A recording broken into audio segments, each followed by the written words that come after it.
అందరికీ నమస్కారం. నేను మీ Sangeetha. Welcome to mom Geetha steps. ఈరోజు కూడా ఒక మంచి ఇంట్రెస్టింగ్ టాపిక్తో మీ ముందుకు వచ్చేసాను.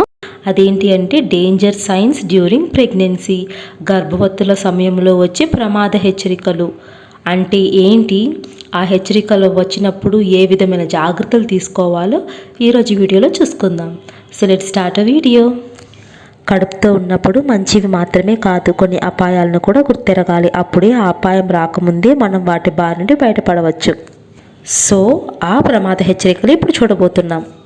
మొదటిది వర్జినల్ బ్లీడింగ్, అంటే తీవ్రమైన రక్తస్రావము ఏర్పడినప్పుడు వెంటనే డాక్టర్ని సంప్రదించాల్సి ఉంటుంది. దీనివల్ల మిస్క్యారేజ్ లేదా ప్రీటర్మ్ లేబర్ అయ్యే ఛాన్సెస్ ఉంటాయి. కాబట్టి వర్జినల్ బ్లీడింగ్ అయిన వెంటనే మీరు ఇమీడియట్గా డాక్టర్ను సంప్రదించాలి. రెండవ హెచ్చరిక ఏంటి అంటే ఫిట్స్, మూర్ఛ వ్యాధి.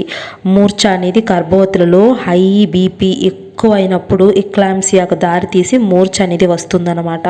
దీనివలన కడుపులోని బిడ్డకు తల్లికి చాలా ప్రమాదకరం. కాబట్టి ఇది స్టార్ట్ అయిన వెంటనే డాక్టర్ని సంప్రదించాలి. మూడవ ప్రమాద హెచ్చరిక ఏంటి అంటే భయంకరమైన తలనొప్పి మరియు కంటి చూపు మందగించడం లాంటివి జరిగినప్పుడు మీరు వెంటనే డాక్టర్ని సంప్రదించాలండి.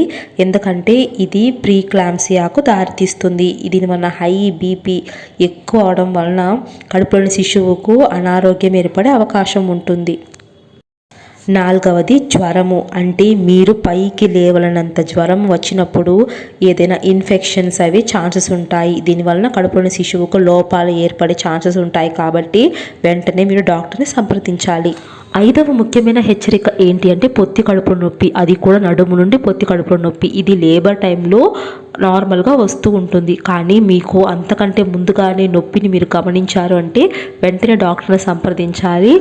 ఆరవ ముఖ్యమైన హెచ్చరిక ఏంటి అంటే బ్రీతింగ్ ప్రాబ్లమ్, శ్వాస తీసుకోవడానికి కష్టమైనప్పుడు. అంటే మీరు శ్వాస తీసుకోవడానికి కష్టమైనప్పుడు మీ యొక్క ఆక్సిజన్ లెవెల్స్ అనేవి తగ్గిపోతాయి. దీనివలన కడుపులోని శిశువుకు కూడా ఆక్సిజన్ అనేది సరఫరా సరిగ్గా అందదు. దీనివలన కడుపులోని శిశువుకు ప్రమాదం ఏర్పడే అవకాశం ఉంటుంది. సో ఇలాంటి సమస్య మీరు ఎదుర్కొన్నప్పుడు వెంటనే వైద్యుని సంప్రదించండి. ఏడవ ముఖ్యమైన హెచ్చరిక ఏంటి అంటే మీ యొక్క చేతులు మరియు ముఖం వాచినప్పుడు. నార్మల్గా అయితే కాళ్ళ వాపు అనేది ప్రెగ్నెన్సీ టైంలో అది సాధారణం అండి, కానీ ముఖం మరియు చేతులు అనేది వాపు ఉండకూడదు. దీనికి కారణం బీపీ లేదా డయాబెటీస్ ఉండే ఛాన్సెస్ ఉంటాయి. కాబట్టి వెంటనే డాక్టర్ని సంప్రదించాలి. సో చూసారు కదా గర్భవతుల సమయంలో వచ్చే ప్రమాద హెచ్చరికలు ఏంటో. ఒకవేళ ఈ వీడియో కనుక మీకు యూస్ఫుల్గా ఉంటే నా వీడియోని లైక్ చేసి మీ ఫ్రెండ్స్కి కూడా షేర్ చేయండి. ఇంకా మోర్ వీడియోస్ చూడాలనుకుంటే నా ఛానల్ సబ్స్క్రైబ్ చేయండి. So thank you so much for watching.